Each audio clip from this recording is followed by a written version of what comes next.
Hello, welcome to this episode of Dynamics of China. We are here inside of this Sanxingdui Museum in Guanghan of southwest China's Sichuan province. I'm reporter Meng Qingsheng. I'm Nicole Ng. And we're here today taking a look at Sanxingdui and the relics that have been uncovered here. This was part of the ancient Shu civilization dating back over 3,000 years. This piece of ivory that you've just seen, in fact, is over 2,000 years old, it's estimated. So lots to learn about ancient China today in this live stream for Dynamics of China. And today, joining us in this live streaming is Mr. Tang Min, the interpreter here at the Sanxingdui Museum. Welcome to join us. Thank you. Yeah. Welcome. Hello, everybody. So I'm the museum interpreter Tang Min. So now we're standing here is the first gallery. It's a comprehensive gallery. So this gallery was open to public since the 2004. Okay, so the reporter, please follow me. Yes. Yeah. Okay, so first of all, let's have a look at this picture. You will see the left side some artifacts are still from the Sanxingdui side. And the right side, those artifacts came from LR places of China. So this picture want to tell us some cultural exchange between Sanxingdui and the LR places of China 3,000 years ago. Yeah. Give us some examples. Yeah. For example, so let's have a look at the Jiecong. Jiecong are still from Sanxingdui side. And the right side, you see, this is large Jiecong, which came from Liangzhu culture in Zhejiang province. So such as the bronze wine vessels, the name of Zun. So this That's similar to this one. Yes, similar. That's very similar. For example, such as the jade blade. So Chinese name we call the Yu Zhang. Jade tablet. So here you see the jade tablet also discovered in Henan province, central part of China. So the discovery of the Sanxingdui site proves that the origin of early Chinese civilization is diversified and integrated. Yeah. That these different parts of China were more connected than we thought, I guess, because Liangzhu is that area is nearly 2,000 kilometers away, I think. So We think so. So many cultural exchange happened more than 3,000 years ago. Okay, so this group we will see some original artifacts. So just now we mentioned the pictures. So here we can see this is original, the wine vessels named Zun. This is the Zun. You can see the surface. That's very delicate. And this is made of bronze. Exactly, it's bronze. So bronze was the alloy with the lead tin copper. So in China history, the earliest bronze more than 4,000 years ago. Yeah. So There are some patterns on top of the zun. So what message can we get from the patterns? okay, so the patterns from the zun, you will see the middle one is the animal. We make sure it's the tiger, the tiger. And beside tiger, besides it, that was the dragon. Dragon. So this kind of zun not only found in Sanxingdui, but also found in Anhui province, which is located the Jianghuai River of China. Now, why this is such a combination of a tiger and a dragon? So in Shang Dynasty, this kind of zun was used in sacrificial ceremony. So the tiger and the dragon pattern turned up the surface of the zun, which is used as the medium to communicate with human and the earth. I see. For the ritual ceremony. Okay, this is another wine vessels. It's a pottery material named He, pottery He. So you see the He with the 3 legs. So underneath we can put a fire. And at the top you can pour some wine into it. Wow, to buy the wine and then drink it. Yes, so 3,000 years ago at that time the wine just look like the sake. The rice wine. Sake, yeah. So far in China, especially in Sichuan province, you saw a lot of wine, just the spirit, the white wine. And that's Different. the bronzeware, and here's the pottery. So are they from the same period of time? Yes, in fact, the age of the pottery He a little bit earlier the age of the Zun. So the earliest He turned up 4,000 years ago in Sanxingdui site. Wow. This is before the Bronze Age culture. Before Bronze Age, yes. So here you can see some seashells. Yes, this is really Yeah. interesting because right now we're very far from the sea. So does that also come from the Liangzhu, which is on the east coast of China? Right now, in Sanxingdui site, more than 500 pieces seashells have been found. So the question is, where did the seashell come from? So archaeologists said in Sanxingdui site, most of the seashell came from, probably came from ancient Indian Ocean. Indian Oh, Ocean. this is a long way. From outside, yes. They supposed probably more than 3,000 years ago, there was an ancient road connect southwest of China, Sanxingdui, and ancient India. They call it the Southern Silk Road. Wow. Yes, yes. So the seashells unique here in Sichuan Basin, or can also be found in other parts of China? Yes. The seashells not only found in Sanxingdui culture, but also found in the central part of China and in southwest of China, such as in Yunnan province, we still found some seashells like this. Yeah, seashells. So seashells at that time probably used as the money, earliest currency. I see. Yeah. Okay. So these sections we show some cultural exchange between Sanxingdui and lower reaches of the Yangtze River and the central part of China. So in next group, we will see some fabulous jade implements. Because in Sanxingdui site, we found a lot of the jade implements. Okay, let's have a look. Yeah. Wow. So how many artifacts are now on display here inside the museum? So today we have two galleries to open to public. So the two galleries exhibited the artifacts totally more than 500 pieces. Wow. Okay, so we will see this one. This is another famous one. It's the jade implements, jade zhang tablet. Zhang. It's very thin. The average thickness is only about 5 or 6 millimeters, and it's about 54.4 centimeters long. And you can see so many beautiful patterns carved on the surface of the jade blade. Yes. Did you see the pattern? Yeah. Okay, that's very fine. Yes. Yes. Okay, so here we show the pattern. You see? Wow, this is much clearer. Much clearer, yes. So the patterns contain the 5 groups. You can see the holy standing figure, holy mountain, cloudy in the sky, the leading figures, and the holy mountains. Especially you will see this is the jade blade. Turn up the 2 sides of the holy mountains. Yeah. Just next to the holy mountains, right? So from this pattern, we make sense what's the function of the jade blade. So at that time, the jade blade was used to sacrifice to mountain god. Yeah. Do you have some questions? Sacrifice? Yeah, just what would they have been sacrificing then? Do experts know that? Okay, so sacrifice, especially in Sanxingdui site, we see we found, right now we found 8 the sacrificial pits, and inside those pits we haven't found any human bones. So especially in Central America, the Mayan and the Aztec, they used some human sacrifice. Yeah, And that's here we supposed probably they used some animals such as the pig or ox, and it are animals instead of the human sacrifice. So here the jade blade used as a ritual, just offerings. Offering. Yeah. And the rituals would have been to try and get good weather or good rain, like to the mountain gods. Any other gods? Do we know? At that time, people believed that everything has spirit. So they worship the heaven, worship the mountain, worship the river. So that primitive religion looked like shamanism. Wow. Similar. Yeah. Everything has spirit. Wow. Yes. So here we can see this is another famous national treasure, bronze human statue.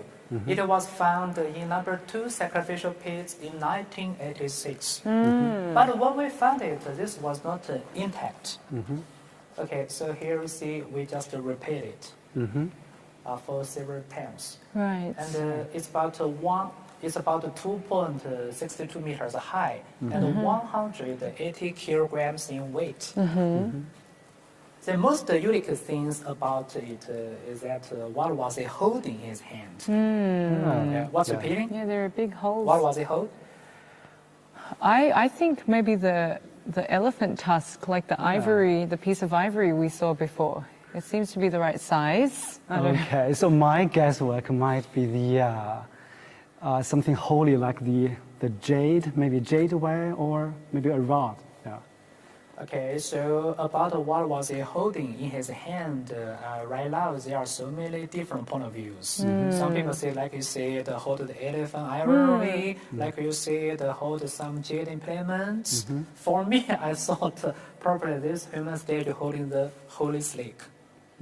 A snake.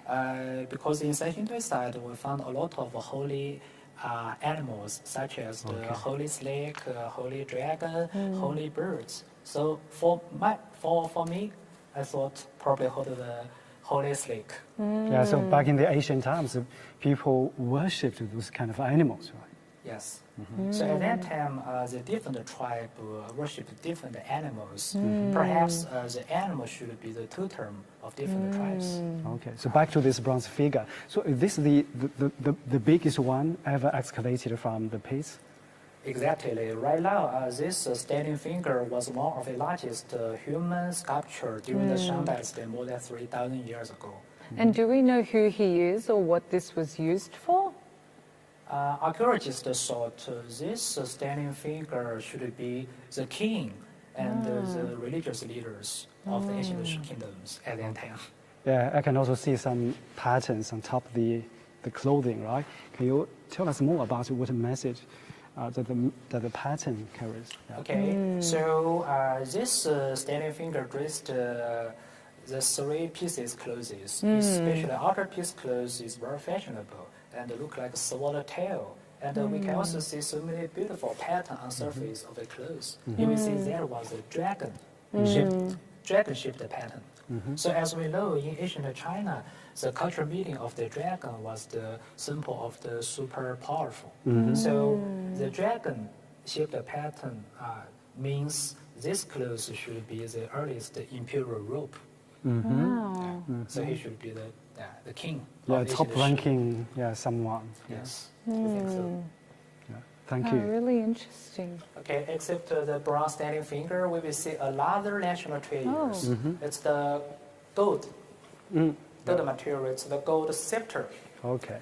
So the gold scepter is about 1.42 meters long, and the outside was the gold foil wrapped the wooden stick inside it. So now the wooden stick inside it carbonized. Yes. And you can see the surface. There was the pattern, which contained the three parts. So the pattern was about 46 centimeters in length. You see the patterns such as the human face, the fish, and the bird. And the arrow crossed the bird and the fish. So What does that mean? Yeah. experts say the pattern of the gold scepter was the symbol of the third generation of ancient Shu, who named Yu Fu. Yu Fu in English means the fish hawk.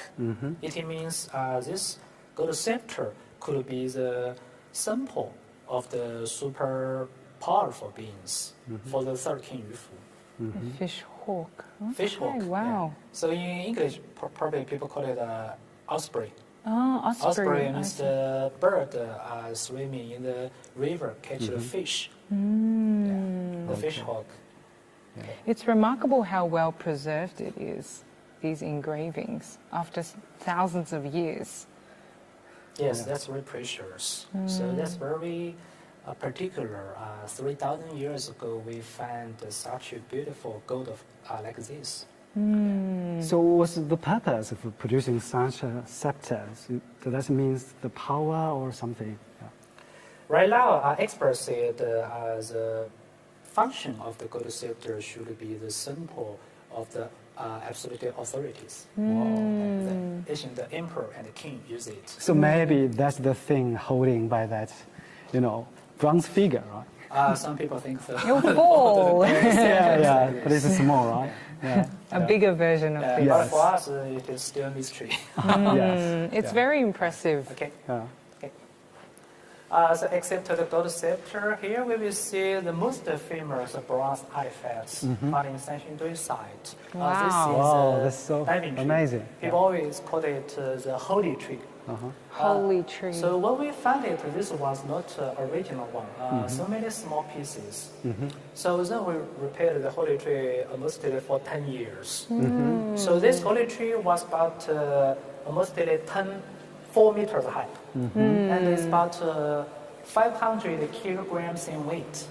Wow. And So when it was discovered, it's kind of like scattered around in the pit, right, into pieces. so this holy tree was found in number 2 sacrificial pit in 1986. Yeah. So you can see the structure of this holy tree. It contained 3 parts.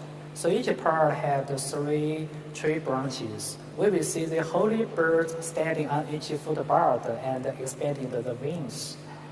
In ancient Chinese folk story, people say the holy bird should be the messenger of the god. So every day, the holy bird carried the sun fly in the sky. So we mentioned here the holy bird's expanded wings. What does it mean? They said it's the symbol of the sunrise. Wow. So it means if the wing of the bird was declined, so it's a symbol of the sunset. Okay. I see. So we say the cultural meaning of this holy tree reflected the ancient sun god worship, Okay. sun god tree. Okay. Sun culture. So you said this tree was found in many pieces in pit 2. How long did it take for them to put it together? Do you know?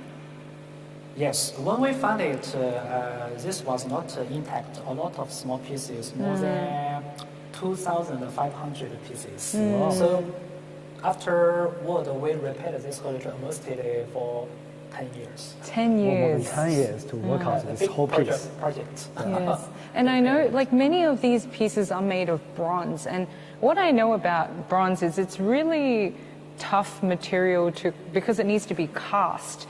And so, how did they achieve this kind of detail? What do we know about their bronze casting methods? According to the archaeological research, more than 3,000 years ago in Sanxingdui site, the ancient Shu people used some advanced bronze casting technology. From this holy tree, you will find some such as the tree stem, used like a joint casting, and we can see the rivet casting and the inlet casting. It's amazing.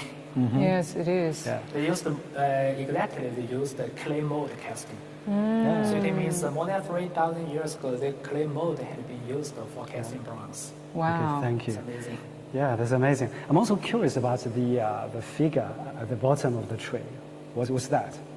This one yeah, here. That's one, yeah. The left side. It's a long That body. figure was the holy animal in China. We saw that is absolutely the dragon. The dragon. image, yes. Yeah, you can see the dragon's horn. Dragon's Yes. horn, dragon's head, the dragon's body looks like a rope. And you see the dragon's tail Okay. was missing.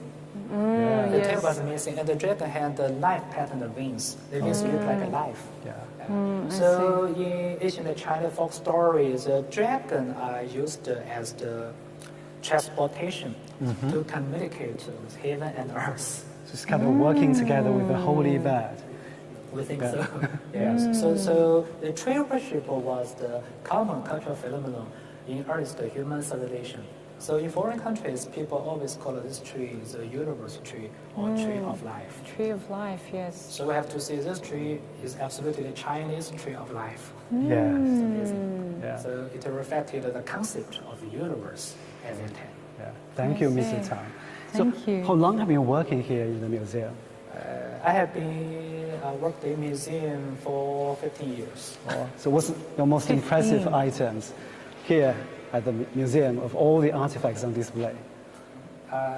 So in this gallery, we exhibited some fabulous artifacts, Yes. such as the pottery, the jade, the gold, and some fabulous bronze artifacts. So the next year, we will open the new gallery to public. Yes. Okay, thank you. Yes, there's too many items to fit into these existing halls, I think. Yeah. And also we know that altogether the Sanxingdui Ruins kind of excavated more than 50,000 different parts of the artifacts. But so far there's no written record. So that means there's more mystery, right? Can we find some traces of written language from that ancient part of the civilization? So according to the latest archaeological excavation, the archaeologists they're digging out some pigment of the silk. So some experts said if ancient Shu Kingdom had some written evidence, probably the character they just were written on the silk. On the silk, the surface of the silk. Yeah. Okay. That's really interesting.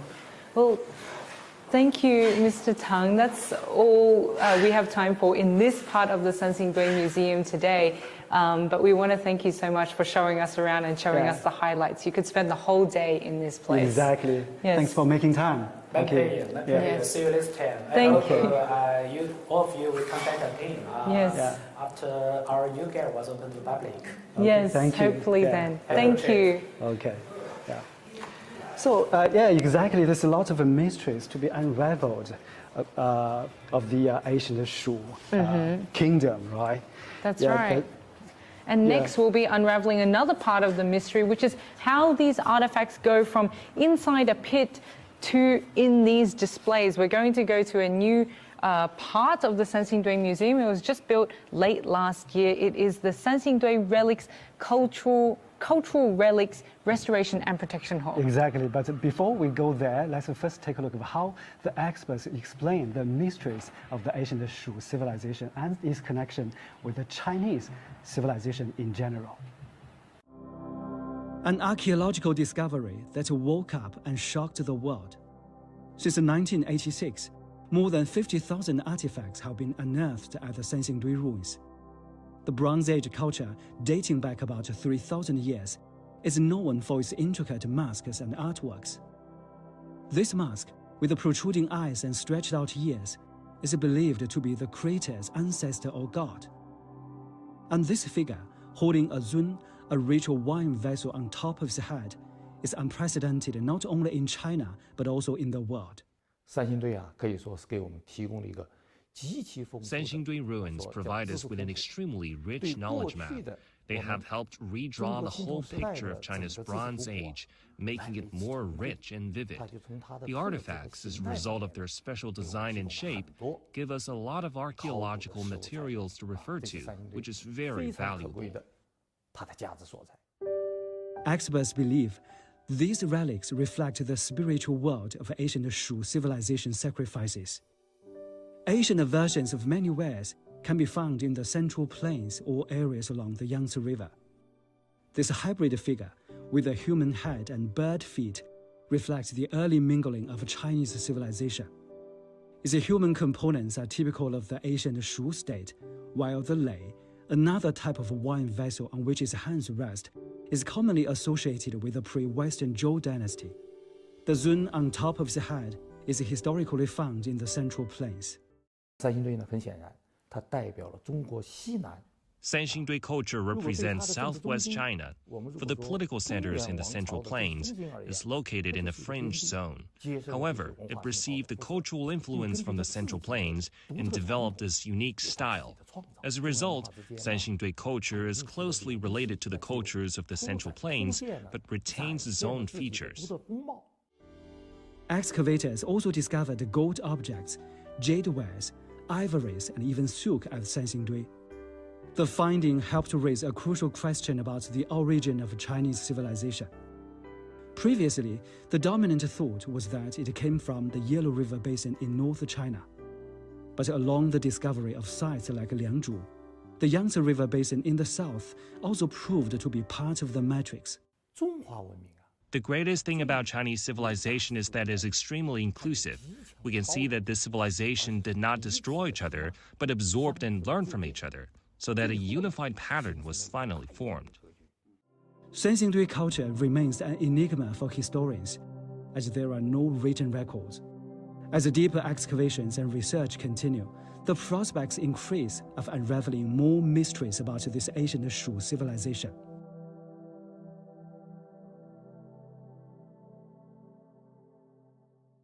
Welcome back. We will just move to this new location, the Restoration Hall here at the Sanxingdui Museum. Yes, really excited to give you a close look at how these relics are cleaned, repaired and restored before you get to see them on display. So we'll take you through now. Yeah, let's go. For a closer look. So this kind of is a public space. This means visitors can get inside and experience the restoration process. That's right. I think that's the most exciting part about it. But we're going to have our guest here today tell us more because she's more well acquainted with this space. This is conservation worker Miss Cai Qiutong. Welcome. Welcome to join us. Thank you. Yeah. Hello, everyone. Yeah. So talk us through, why don't we start in this side of the room? This is the storage Room, yeah. As we can see, our center is divided by a glass wall to two parts. Here where we're standing is a visiting room for our visitors. And in the work area, another side of the work area, we have storage room. And we have a restoration room for different type relics like pottery and jade and bronze and ivory.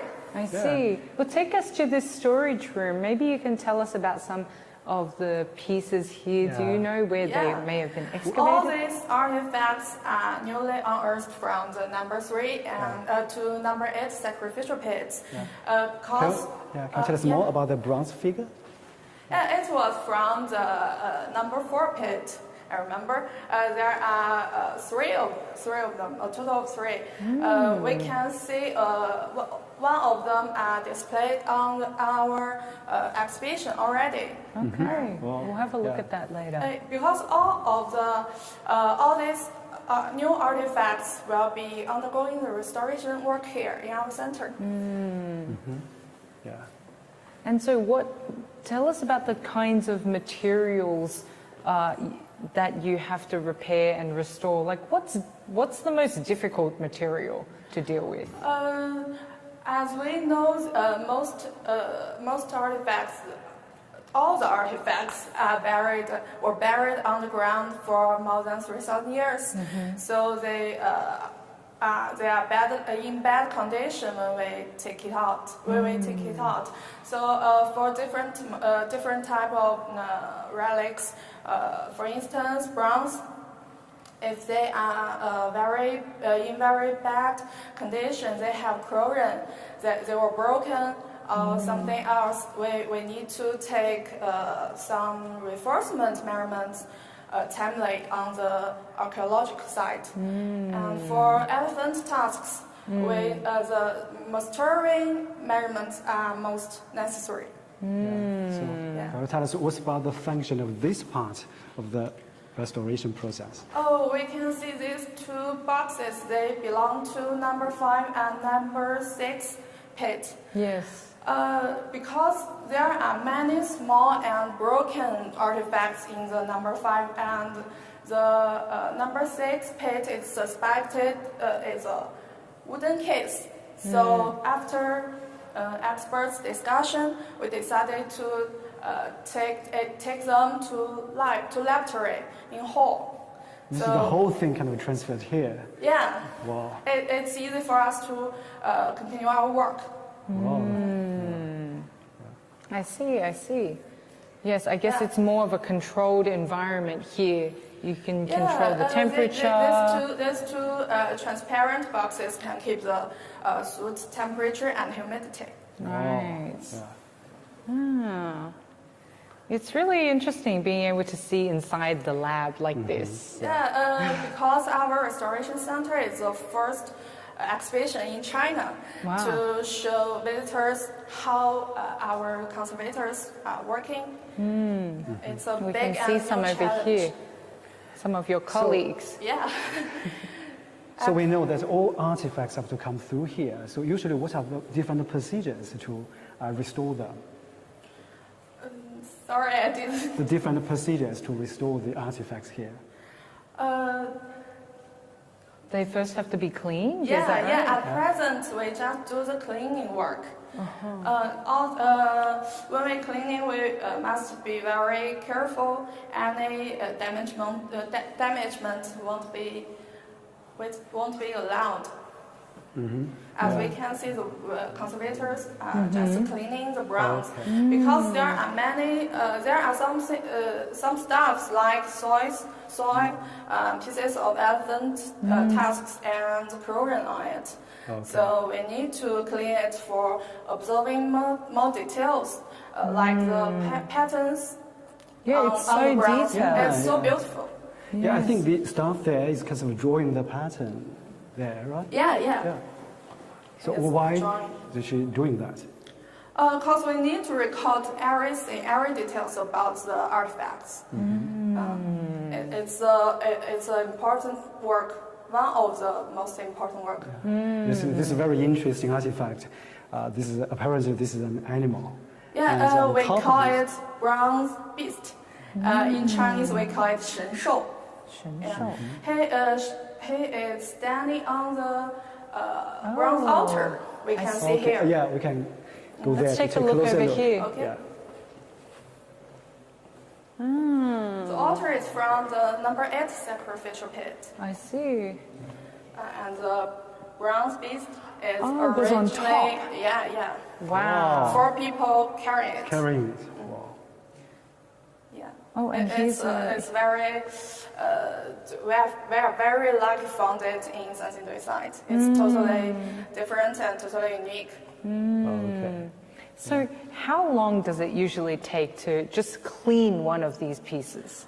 Like this one, we have already cleaned it for over a month, I think.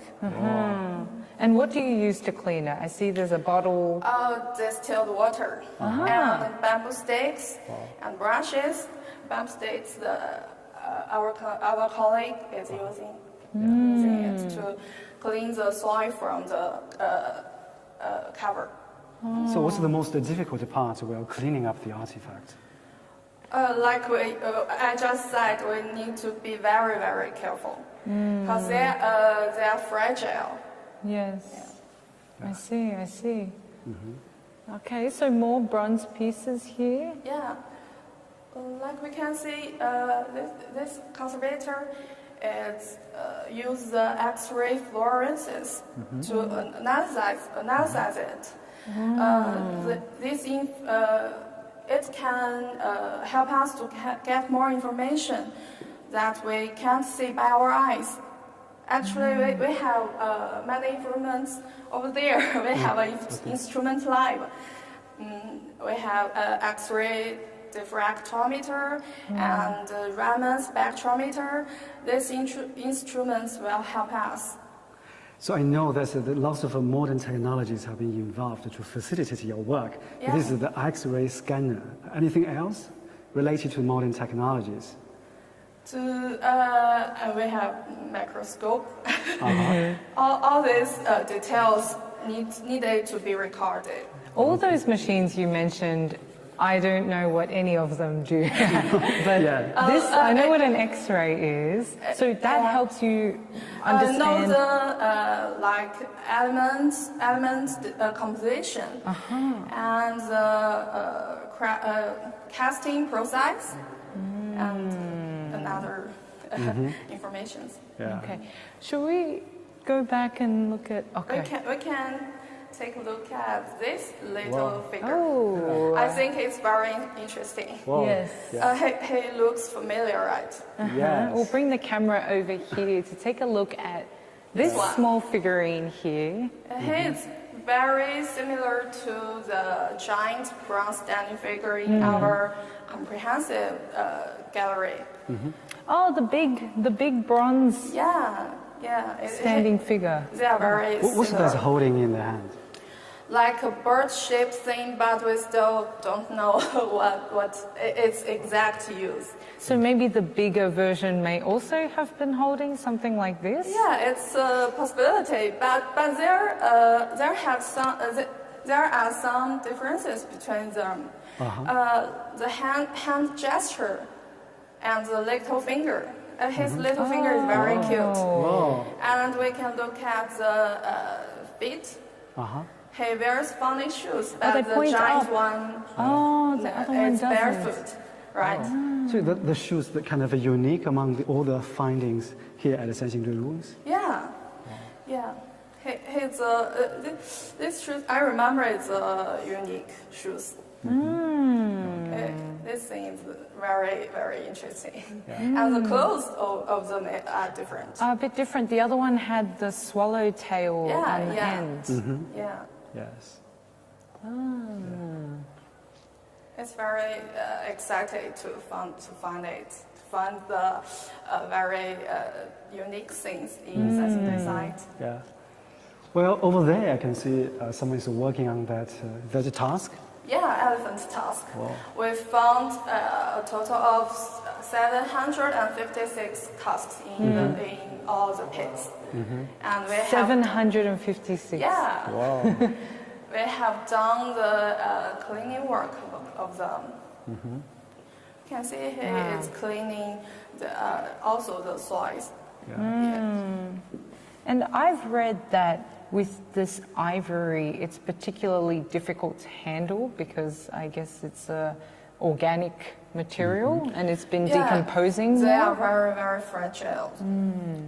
We can see the materials under it.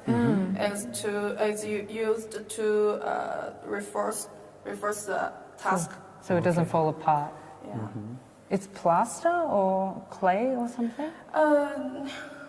Sorry, Plaster. I don't know the English name. We call it 石膏 in Chinese. It's a plaster. Yeah. So can you describe the kind of a procedure the staff is working on it? Yeah. We can see he used the brush to That's water? distilled water Okay. and to gently To moisturize it. Yeah, moisturizing it, and the materials tissue we put them in the distilled water and just cover the tusks. Yeah. It's also one way to keep the humidity level inside. It can avoid the cracking, avoid the tusks from cracking. Because of the sudden change in the environmental humidity and temperature. So there's a lot of work doing here, given the big number of tasks uncovered, right? Yeah. And I know that you were part of the excavations yourself, Yes, right? Tell us last year. about that. We can look at the bronze masks. Actually, I participated in the excavation work of it. You pulled this out.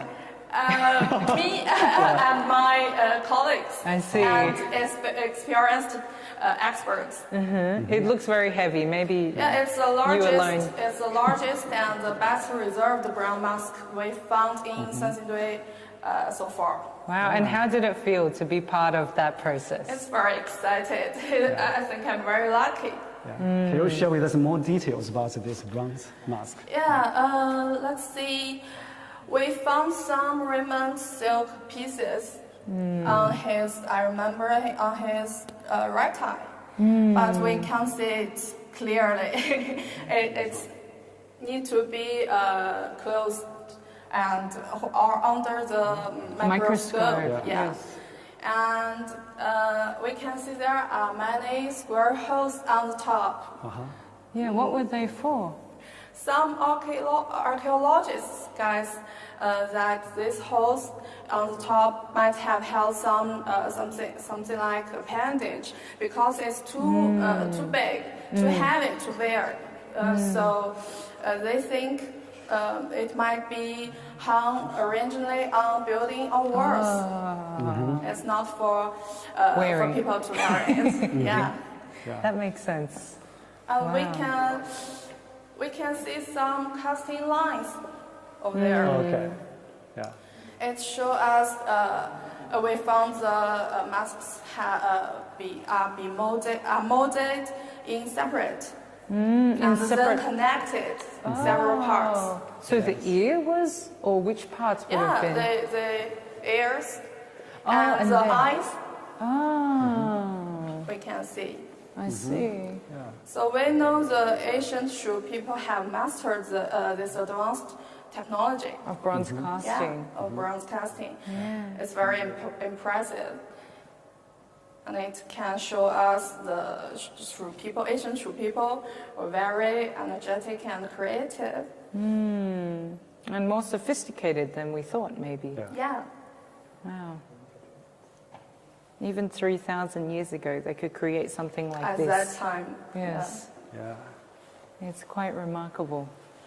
Well, thank you so much. And I can't believe you were part of the team that excavated this relic. I'm very lucky. Yeah. Because I started work at Sanxingdui in Sanxingdui Museum just the last year in January. Wow. Oh. So So how a many good chance. artifacts have been involved in restoring them? Like I worked at number 3, number 4, and number 7. I think. There's lots of artifacts to work on. Yeah. Yes. Yeah. That's 3 of the 6 sacrificial pits in this round of excavations, just these past 2 years. They've been very busy digging them up, and I guess the next step is all in the lab here. Yeah. Right. Yeah. The next we will repair and restore these artifacts newly unearthed in here in our center. I'm very proud of it. Yes, and it's very exciting for us to see. Yeah. And also at the almost all the excavation work has stopped here at the Sanxingdui Ruins. So the next step of work is shouldered on you, right? On your team. Yeah, I must work hard on it. Okay, so thank you so much for joining us. Thank in you this so afternoon. much. Thank you, Mrs. San. Yeah. Yeah. All right, and that concludes our live stream for Dynamics of China today. We hope you've enjoyed this little glimpse into the kinds of relics that have been excavated this round at Sanxingdui. Yeah, and there's lots of mysteries to be unraveled about the Sanxingdui cultures. And also, among all the Chinese civilization, the different cultural heritage, there's lots of mysteries to be unraveled in order to tell the diverse and unified origin of Chinese civilization. And as you can see, plenty of work still left for China's archaeologists, the researchers, the people in this lab. If you come and visit the Sanxingdui Museum itself, you can see them at work. You can see the newly unearthed relics being cleaned and restored. But for now, that's all we have for you for today's live stream. Thank you. Exactly. Thank you so much.